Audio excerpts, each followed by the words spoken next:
On the night of the 24th of August 2001, a fully loaded Airbus A330 with 306 people on board ran out of fuel midway over the Atlantic.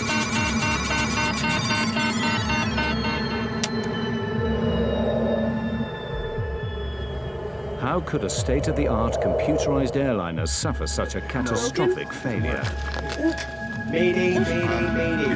We have lost both engines due to fuel starvation. We are gliding now. Well, we're now at 30,000 feet at the rate of descent of 2,000 feet per minute. We have to reach in the water.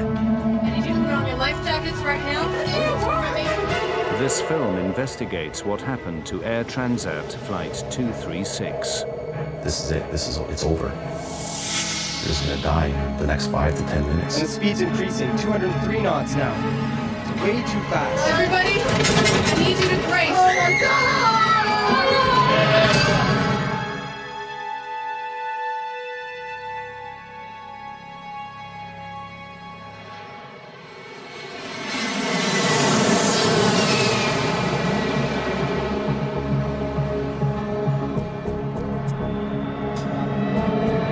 August 23rd, 2001. Toronto International Airport is busy. Air Transat is a charter company that has grown rapidly to become one of the largest airlines in Canada. Midsummer brings fewer business travellers and a holiday atmosphere. Air Transat Flight 236 is bound for Lisbon. Most of the passengers are Canadians visiting Europe or Portuguese immigrants heading home.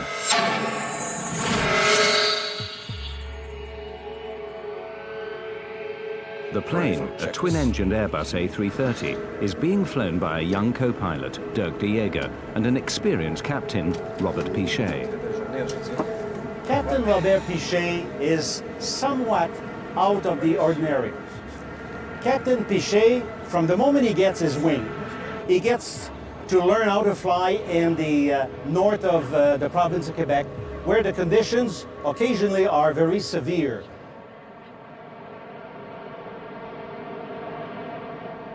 The flight deck of the A330 is ultra-modern. Banks of computers connected to over 100 onboard sensors constantly monitor the operation of the plane.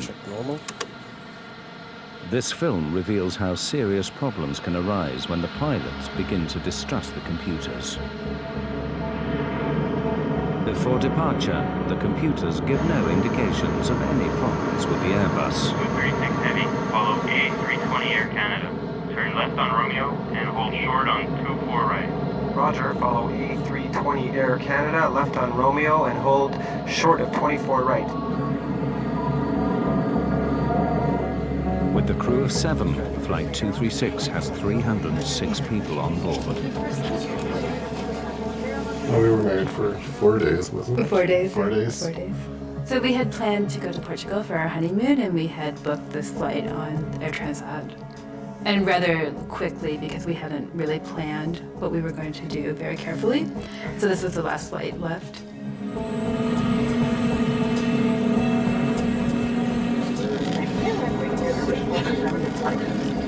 Well, ordered on this flight to go on a 2.5-week vacation with a friend of mine. Obviously, he was very excited, spending 2.5 weeks on the coast of Portugal. Very excited feeling. Transat 236 Heavy, cleared for takeoff. 240 at 8, cleared for takeoff, 24 right, Transat 236 Heavy. At 20 minutes past 8, the Airbus A330, loaded with over 47 tons of fuel, leaves Toronto for Lisbon. V1, rotate.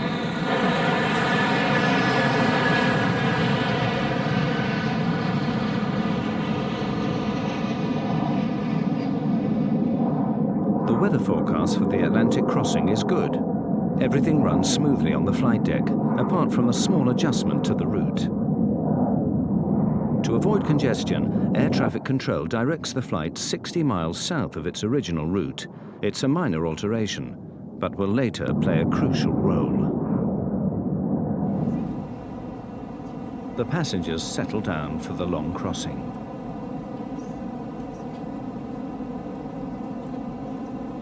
The reason for our trip to Portugal was a family trip. We were going to a wedding Otherwise, we would not have gone this year. So instead of just going for 4 days for a wedding, we decided to stay for 2 weeks and throw the wedding in as a kind of family perk and see everybody. Everything appeared quite normal, and in fact, I had traveled on Air Transat previously and found it not to be very good, and was surprised by the quality of the flight. That, it was on time, the plane was newer, and we thought generally it was much better than we had expected it would be. We're getting to our next checkpoint. Every 30 minutes across the Atlantic, the crew check their position and fuel consumption fuel left on against board, their flight plan. 11.2 tons on the right, 11.2 tons on the left. Despite the computerized systems, some procedures like checking the fuel on board still need to be done by hand. 5.2 tons. By comparing the amount of fuel in the tanks with the amount the flight started with, the pilots can keep an eye on the fuel consumption. Fuel check complete. Levels normal for the distance flown. All right. For the first 5 hours, everything is routine. The flight crew, Air Transat, and the accident investigators have all declined to be interviewed about what happened next. This film uses known facts about the flight, standard emergency procedures, and expert opinion to reconstruct what took place on Flight 236. Look, we're getting a warning signal. Oil temp low and oil pressure high on number 2. This warning is the first step in the crisis. Oil pressure is within normal limits on number 1. Number 2 is slightly high. The computer display reveals that the oil temperature is low in engine number 2, but the oil pressure is high. It is a very unusual reading. The pilots are puzzled. I can't see anything here. I'll look in the FCOM. Okay. A low oil temperature indication is normally indicative of bad readings, bad sensor. Oil temperatures don't decrease normally, they increase. A low oil temperature would be of no concern. The high oil pressure is a very strange indication. It's very rare. In fact, I've never actually heard of one. It's only indicative of the contamination normally of the oil with fuel. That's not something that's explained in the manuals. Call the company. The crew contact Air Transat's maintenance group in Montreal. Transat 236 to Mirabel Operations. Mirabel Transat 236. Hi. Hi, we have a little problem. We're getting the warning oil temp low and oil pressure high on the ECAM for engine number 2. There's nothing in the QRH nor the FCOM. Can you help us out? I'm looking in the The manual. ground crew have no Stand by. immediate solution. The pilots must work it out for themselves. They may have been given some advice on troubleshooting to see if that would help. But ultimately, the pilots are up there on their own. They can get advice from somebody 2,500 miles away, but they can't really fix their problems. Suggest you keep monitoring your oil levels and see what happens. Advise us on But any because the development, oil will you? readings are so unusual, Mirabel. the pilots believe 236 they may standing by. indicate a computer error. The crew keep monitoring the oil levels. Air Transat 236 continues on track.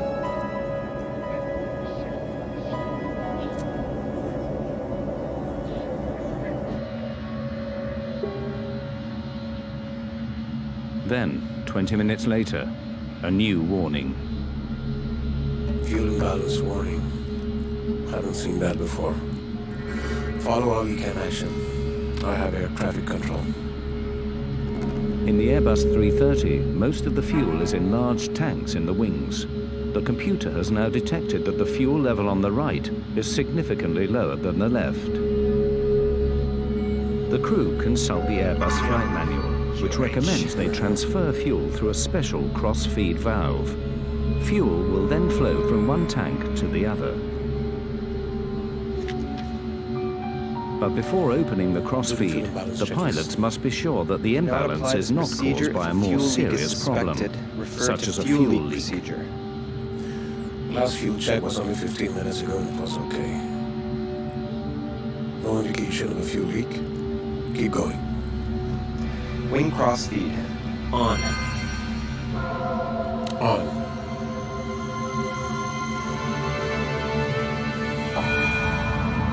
Once you begin a cross-feeding procedure to correct a fuel imbalance,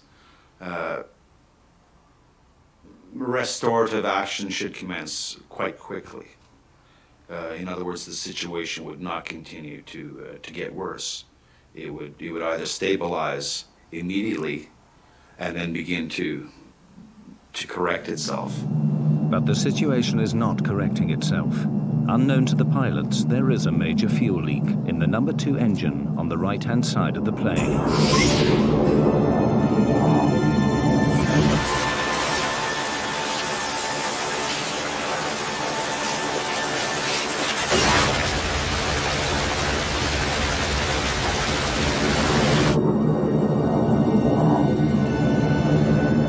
Flight 236 is in mid-Atlantic, nearly 300 kilometers from the nearest land.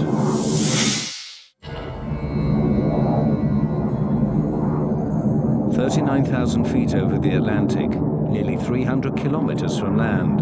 Air Transat Flight 236 is in trouble. Unknown to the pilots, the right engine is leaking fuel. The plane's computer system has thrown up a series of warnings, but the pilots believe these are computer errors. Have you ever seen something like this before? No. Never.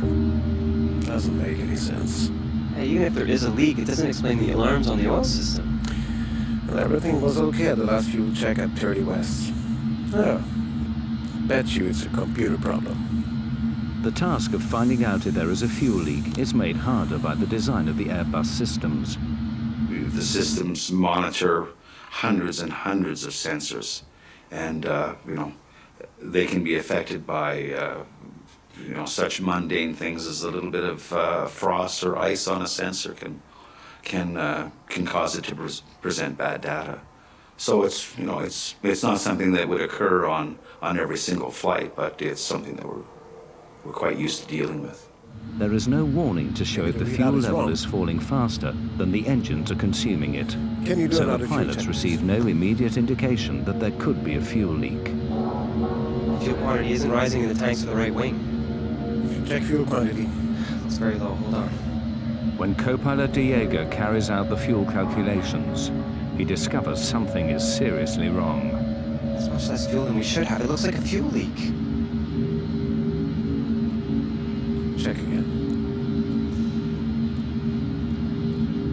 Diego finds a disturbing difference. According to all the gauges, all the tanks in the right wing are way below the level they should be, according to the flight plan, and there's hardly anything in the other ones. What about the trim tank? There's nothing there either.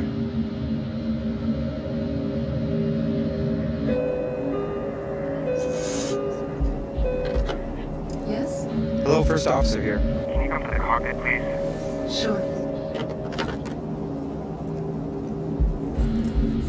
Although Captain Pichet believes he is dealing with a computer problem, he nevertheless decides to ask for a visual check, just in case, to see if there could be a fuel leak. Captain? Hi. Can you and Karen take some flashlights and go to the windows if you can see anything shading back from the wings? It look like a mist or a stream, and report back immediately. Okay.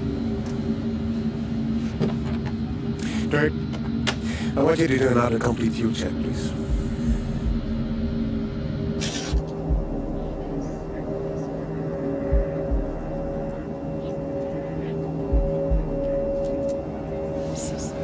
In daylight, the fuel pouring out of the back of the wing would have been clearly visible. But in the dead of night, even with a torch, the fuel leaking from the engine is impossible to see.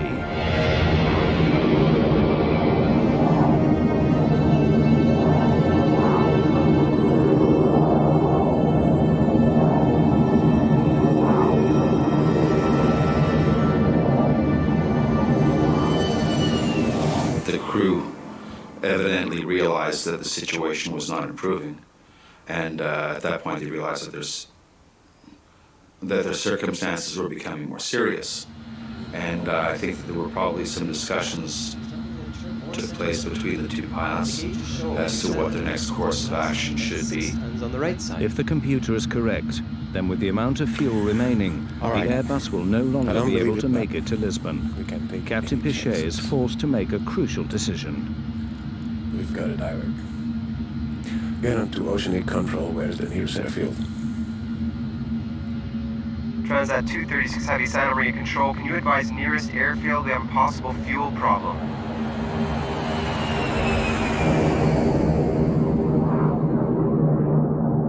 The nearest runway is over 300 kilometers away, but with the fuel remaining, Leger's military airbase on the tiny island of Terceira in the Azores should be within reach.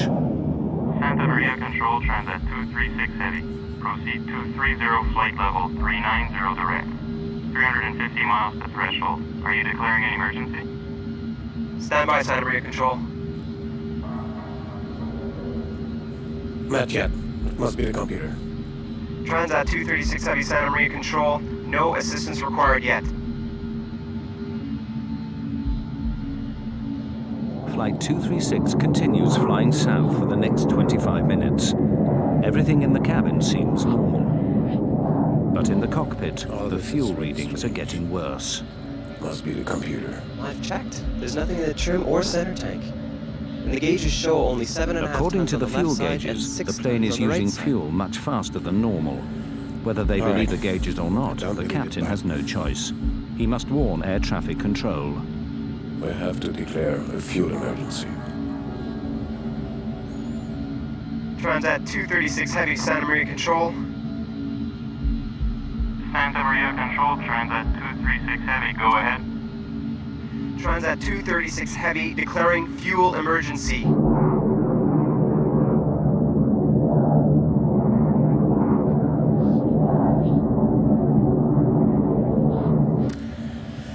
I really hope it's a computer bug. Because if we land in the Azores, we'll have a plane full of fuel. They'll crucify us.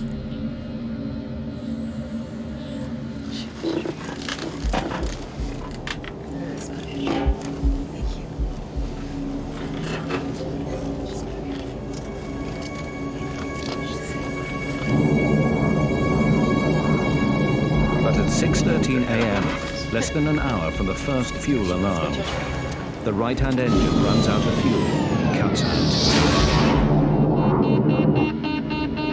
We're losing engine number 2. I don't believe this. Okay, maximum thrust on number 1.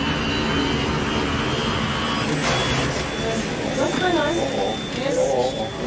The lights started flickering on and off, which I thought was kind of odd, strange. On one engine, the Airbus will not fly at 39,000 feet. They must descend quickly. Try to transfer fuel from center tank and the trim tank. Transferring. Fuel quantities reaching 0. This can't be. We're not gonna go completely dry on this airplane. All right. We can't stay at 39,000 feet with just one engine. We'll descend to 33,000 to control our speed. 236 Villages Tower. We have lost one engine. Engine flame out. Roger, Transat 236.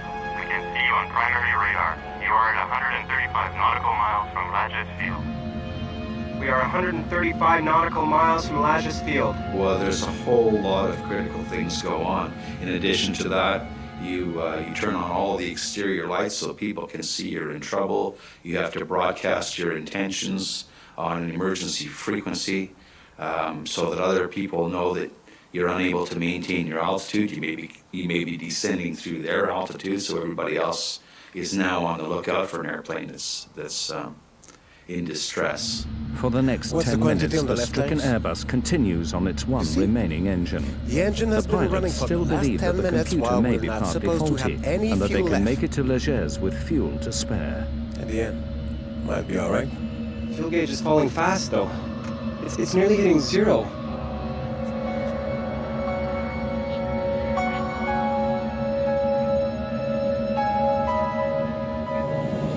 But 13 minutes after the right-hand engine cut out, and with 130 kilometers still to go, the left engine begins to fail.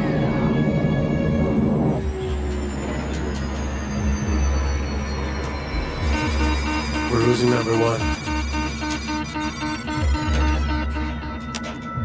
Mayday, mayday, mayday. We have lost both engines due to fuel starvation. We are gliding now.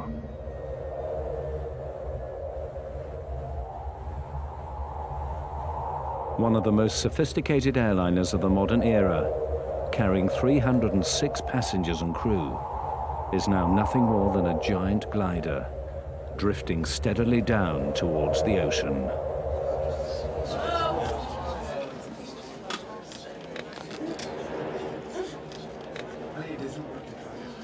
Excuse me, can somebody come? Hello? You could literally hear a pin drop. The exterior, there was no sound in that plane, in that cabin at all.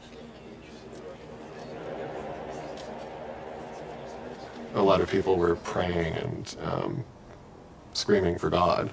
My wife was a little hysterical. My best friend was in another world. The plane was dead silent, except for the people who were very upset.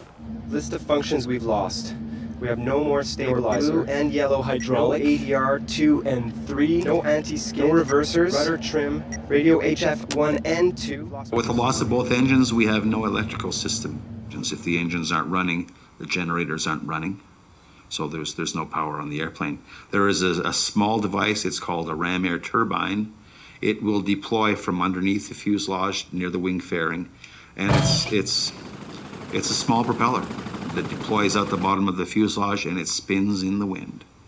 And that small propeller will provide very limited electrical and hydraulic systems to run the aircraft. In other words, although it's a glider, at least it's a controllable glider. Calculate how far we can go with our glide angle, will you? Well, we're now at 30,000 feet at the rate of descent of 2,000 feet per minute. We can hang on for 14 or 15 minutes. What? I don't want to die on our honeymoon. I was just trying to calm her down, like try and reassure her that everything would be okay. It's a very big struggle to stay calm when you're considering your own death. Without power, the plane loses 1,000 feet in height for every 5 kilometers it travels forward. They can reach the Azores, but if the pilots get their calculations wrong, they may face a forced landing on the water. Not sure we can make it, Lucas.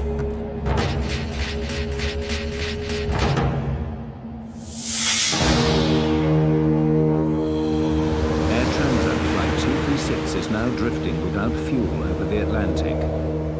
Although their initial calculations show that the plane should make it to Algiers, Captain Pichet must now follow standard emergency procedure for a passenger jet over water. Prepare the cabin.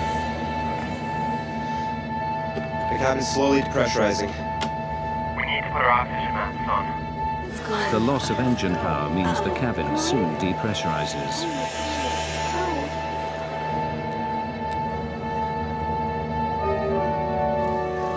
Please, I need your attention. We're preparing to ditch the plane. I need you to put on your life jackets right now. Within probably, I'd say, 2 minutes, I saw flight attendants with life jackets in their hand running down the aisles. And obviously, that was a sign of fear. What was happening was the first question that popped in my mind.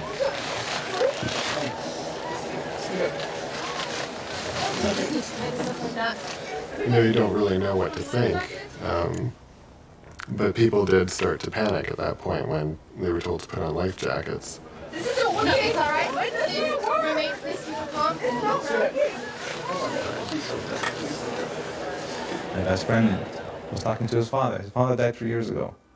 But he was talking to him because he thought for sure he was going to be joining him. And I just kept the same reiteration. Oh, it's okay, one hand on one leg, one hand on the other, both their arms clenched to mine, kind of looking at my in-laws, blinking, it's okay, it's nothing. I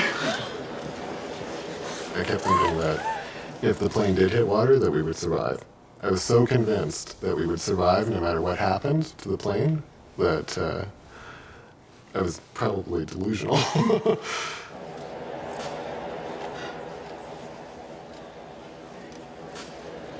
fear just suddenly just kicked in from my toes straight up to my head. At that point, they started instructing us and giving us instructions of what to do in this procedure. Take off your shoes was one of them. Don't inflate your life jacket until we hit the water.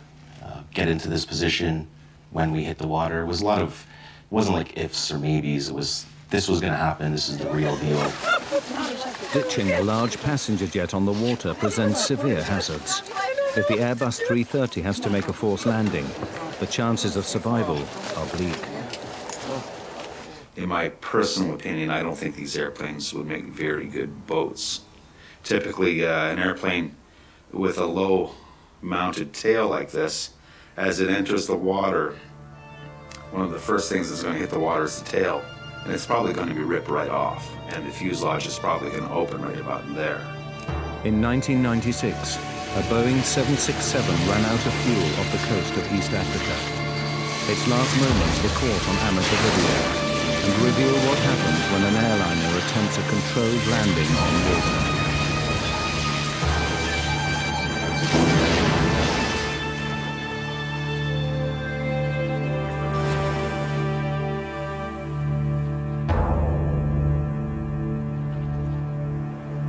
Of the 175 people on the Ethiopian Airways jet, only 50 survived.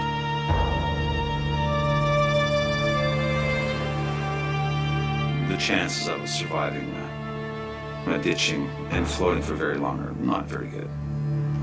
If Air Transat Flight 236 has to carry out a similar maneuver, it faces an equally grave outcome.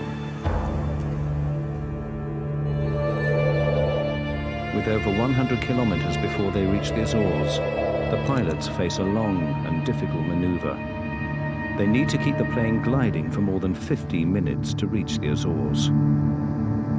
There's very little time for any emotions at all. You're just so focused on the mission at hand. It's a life or death situation, of course, but your intention is to get it there. You're not thinking about the alternatives, but you're fully focused on getting the airplane to its destination.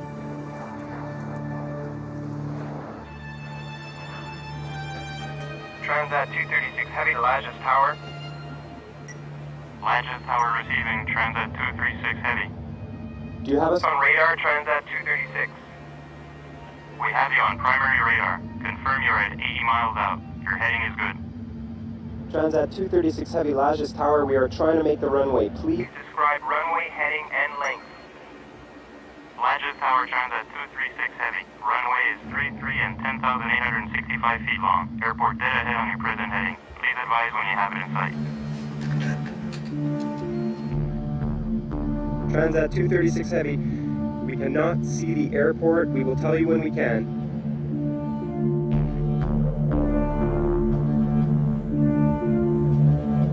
As the minutes tick by, the long wait for those on board is agonizing. That's it, this is it, it's over. We're just gonna die in the next 5 to 10 minutes. I had contemplated the idea that we would die, certainly. And kind of I think in that moment you can accept it more than you think you would accept it. I never thought I was going to die. I was in a little bit of a state of distress. I did my best not to show it, to try to keep the cool, calm, and collected, but there was certain times where I wasn't sure if we would make it. The torture of the whole fact that you're gonna die, which I totally thought I was going to, is worse to me than dying. If I'm gonna die, just kill me now. Just get a gun and shoot me, or just let this plane go down and nosedive into the ocean and then just die instantly. On the ground, emergency services prepare for the crash landing of a fully loaded airliner.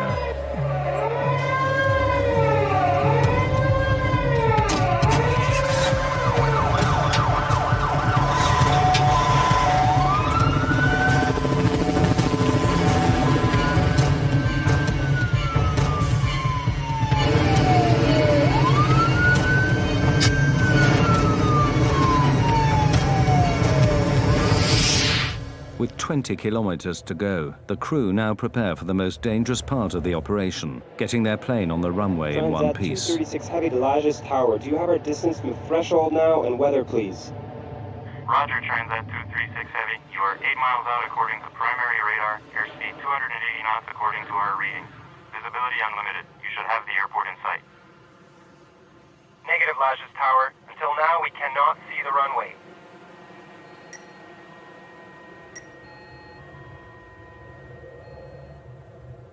There is no room for error. Without power, the pilots have only one chance at landing. If they miss or overshoot the runway, the results could be catastrophic.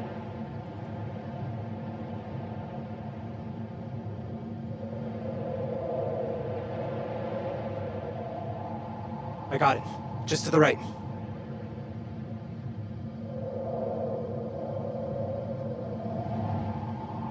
Minimum RAT speed is 140 knots. Maximum speed for gravity gear extension, 200 knots. I'm not lowering the gear until the last minute, okay? Okay. The crew struggle to lose height and speed for landing.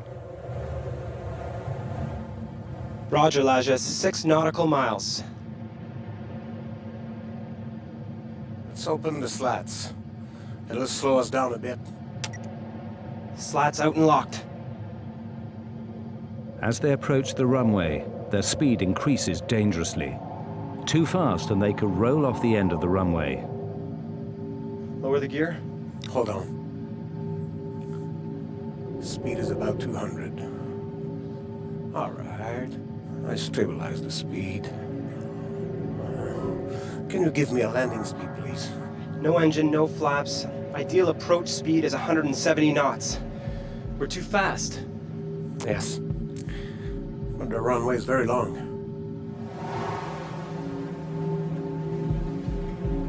Captain Pichet now performs a difficult series of swerving maneuvers to slow the plane down for landing.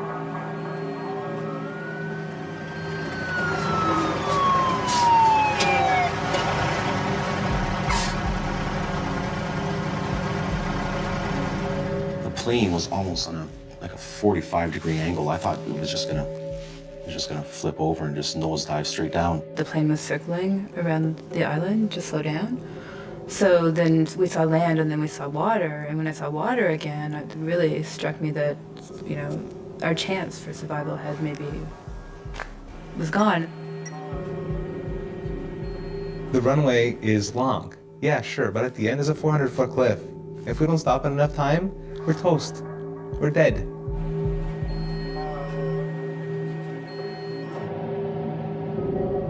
The crew line up the giant Airbus for final approach. Landing gear down and locked. 3 green. No flaps. Only the emergency brakes. No spoilers, no reverse thrust. 4,000 feet, 195 knots.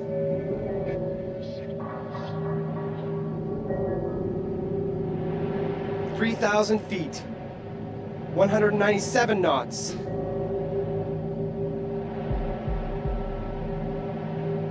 "2,000 feet, 200 knots. Alert the cabin. Cabin crew, 1 minute to landing.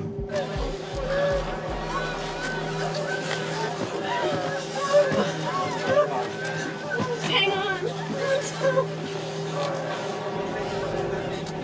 Vertical speed at 3,000 feet per minute. We're going way too fast. And the speed's increasing, 203 knots now. It's way too fast. 1,000 feet, 201 knots. I'll try to get the nose up. We'll ride fast. But even if the crew can get the Airbus on the runway, they face a further problem. Without engines, the normal procedures for braking are severely restricted. For Flight 236, the danger is far from over.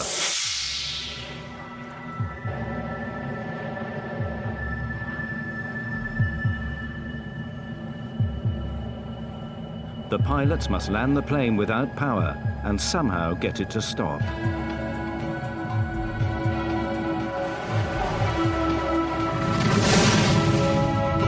Everybody, I need you to brace.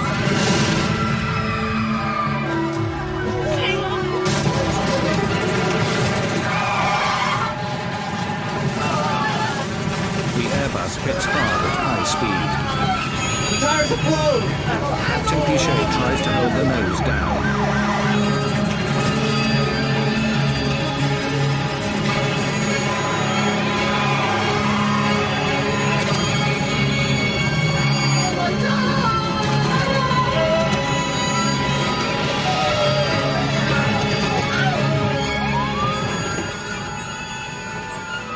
After bursting 8 tires, the plane finally stops in the middle of the runway. What we say, we made it! We made it! We made it! Yeah, we made it! Come on, everybody, get out of the plane right now. Let's get it. Come on. Told you we'd make it.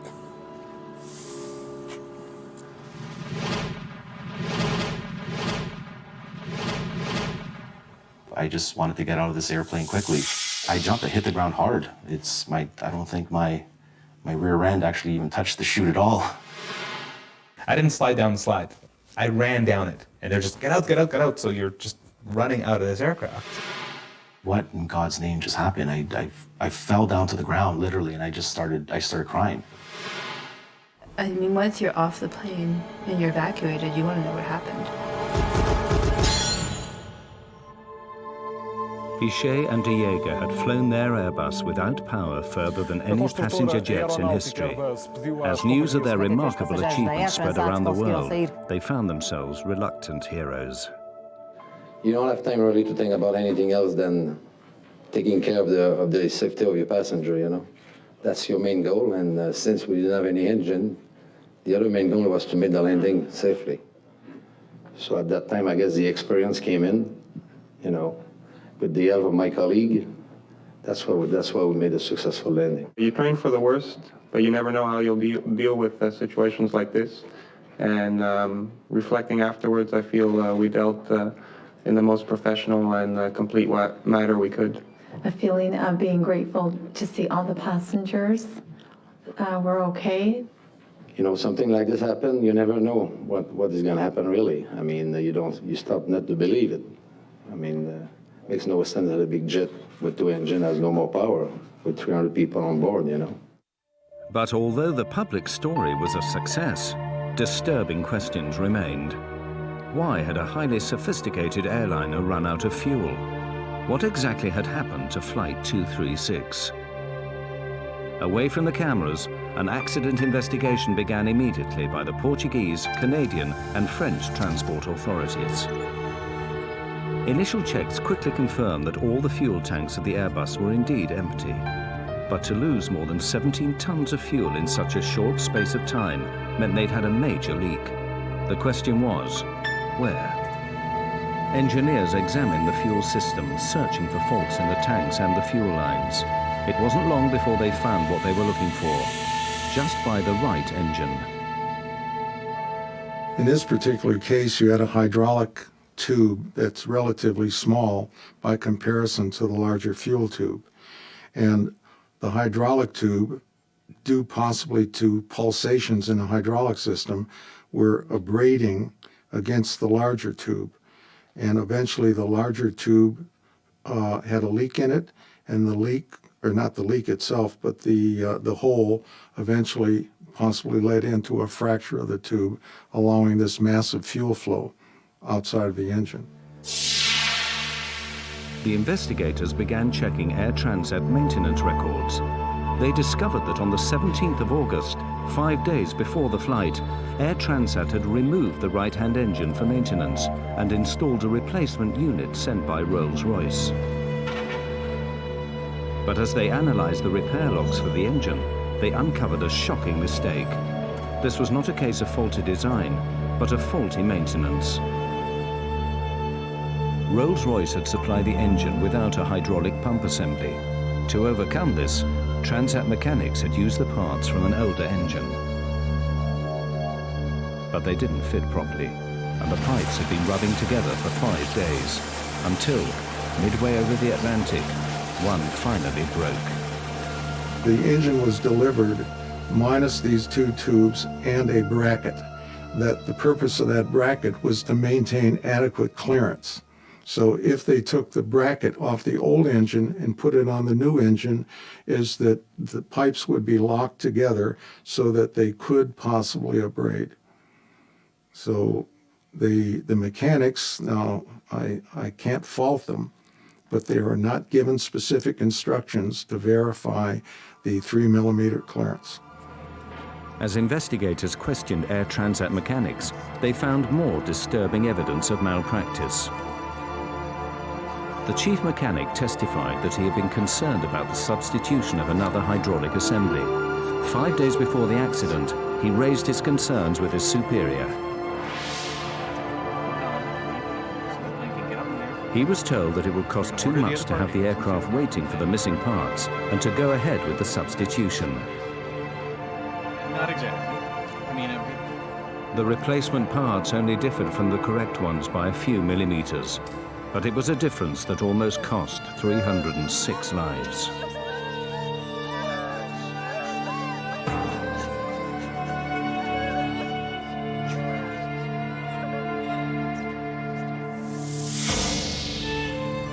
A few days after the accident, Air Transat publicly accepted responsibility for the faulty maintenance.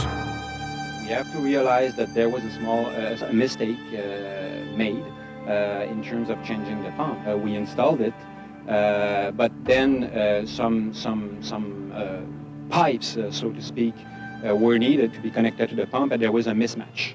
The immediate consequences for Air Transat in that event was that they got to pay a fine of $250,000, which was the highest ever in Canada, for an error that could have been prevented. How someone that is supposed to be qualified in their job can put the wrong part onto an engine and risk 300 people's lives is beyond me. This incident is a very strong reminder that regulation is important and safety is important and lives will be lost in the absence of that. And they're real lives. It's not just, this imaginary figure in your head of 300 people. It's real people who suffer and continue to suffer. If it hadn't been us suffering, it would have been our families. This was by no means the end of the story. Investigators now turn their attention to the cockpit itself. What role had the crew played in the events of August the 24th? Could they have done more to avert the crisis? Key questions remained unanswered. Questions about what happened on the flight deck.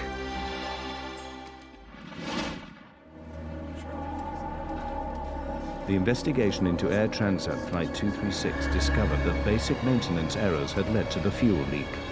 Air Transat accepted responsibility and were heavily fined. But the focus now turned on the flight deck and the performance of the crew. What part did they play in the fuel loss? Wing crossfeed on. When the crew opened the crossfeed valve to transfer fuel from the left wing tank to the right, they lost 17 tons of fuel in less than 30 minutes. Yet they failed to close the crossfeed valve and prevent further loss. Mayday, mayday, mayday. We have lost both engines due to fuel starvation. We are gliding now. In the days after the incident, Captain Robert Pichet and Dirk de Jager were called before the inquiry and asked in detail about their actions. More than 2 years later, these findings have still not been published. What follows are possible explanations for the course of events that night, based on known facts and expert opinion. Oil temp low and oil pressure high on number 2. The warnings of high oil pressure and low oil temperature from the engine on the right wing would not have led the pilots to suspect that there was already a major fuel leak. The indications that were being presented with respect to the oil system would probably not give the crew any indications. They may have questioned what was causing the erroneous or strange indications, but there's nothing certainly in my mind or their training, I think, that would have triggered them to suspect that a fuel system might be involved. Bet you it's a computer problem. But although the pilots thought they had a computer error, the oil warnings were actually correct and were the first indication of a much more serious problem. Fuel imbalance warning. Haven't seen that before. When the fuel imbalance Follow all warning came up 20 minutes I have later, air traffic showing control. less fuel in the right wing than the left, it seemed unconnected with the oil alarms.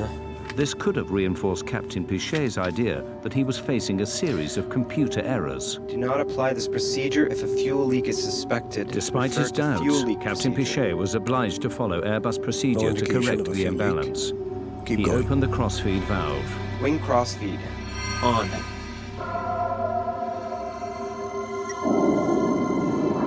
But was following the checklist enough? You just can't idly flip switches in response to commands from the computers and anticipate that all will be well at the end of it. Once the checklist is complete, we can sit there fat, dumb, and happy. That's not the case at all. You got to keep second guessing it. Is that right? Did we do the right checklist? Have we got the results that we need?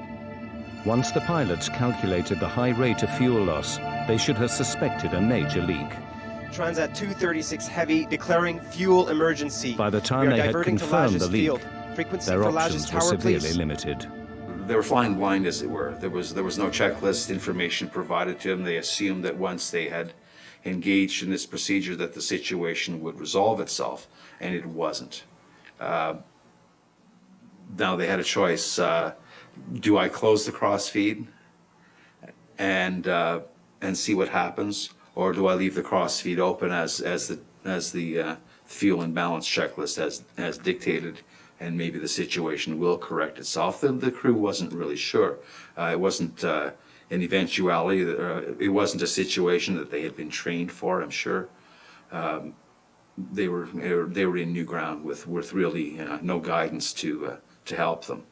If they left the crossfeed open, or whether they closed the crossfeed, I would only be speculating as to what changes it might have resulted in the outcome in this event.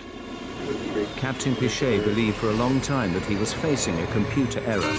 It was only when the engines finally stopped that he had to accept the fuel leak was genuine. The technological complexity of modern aircraft can help to make them safer and more reliable, but it can also lead to the problems that nearly brought catastrophe to Air Transat 236. Discrepancies in replacement parts led to a fuel leak. Distrust of computers led the crew to misread the situation. These errors combined to have huge implications. Only because air traffic control initially sent the plane 60 miles south to avoid congestion was Flight 236 close enough to the Azores when the crisis struck. Otherwise, it would have had to ditch in the ocean. The investigation remains unpublished. Airbus blamed the pilots for mishandling the fuel leak. Robert Pichet and Dirk de Jager continued to fly with Air Transat. In August 2002, they received the highest honours of the Airline Pilots Association for the longest glide ever accomplished in a passenger airline. After the accident, Airbus modified its checklist in the event of fuel imbalance. From now on, the computer checks all the fuel levels on board against the flight plan. It now gives a clear warning if more fuel is being lost than the engines can consume. Rolls-Royce has reissued a service bulletin, alerting all its clients of the incompatibility of two almost similar cars. For the passengers trapped on Flight 236, the trauma has left them with mixed feelings. All right, I stabilized the speed. This accident wasn't caused by simply one omission by any one individual, as is typical of most aircraft accidents. There's a whole chain of events, a whole series of events that lead to the incident or to the accident, and this accident was no different.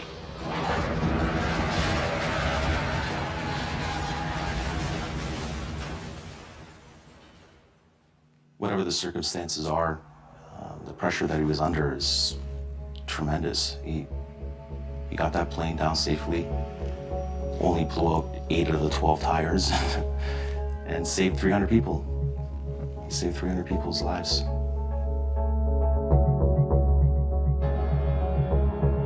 Captain Pichet saved our lives, and whether or not he made an error, or if there was a failure of a computer, it doesn't really matter because we're alive.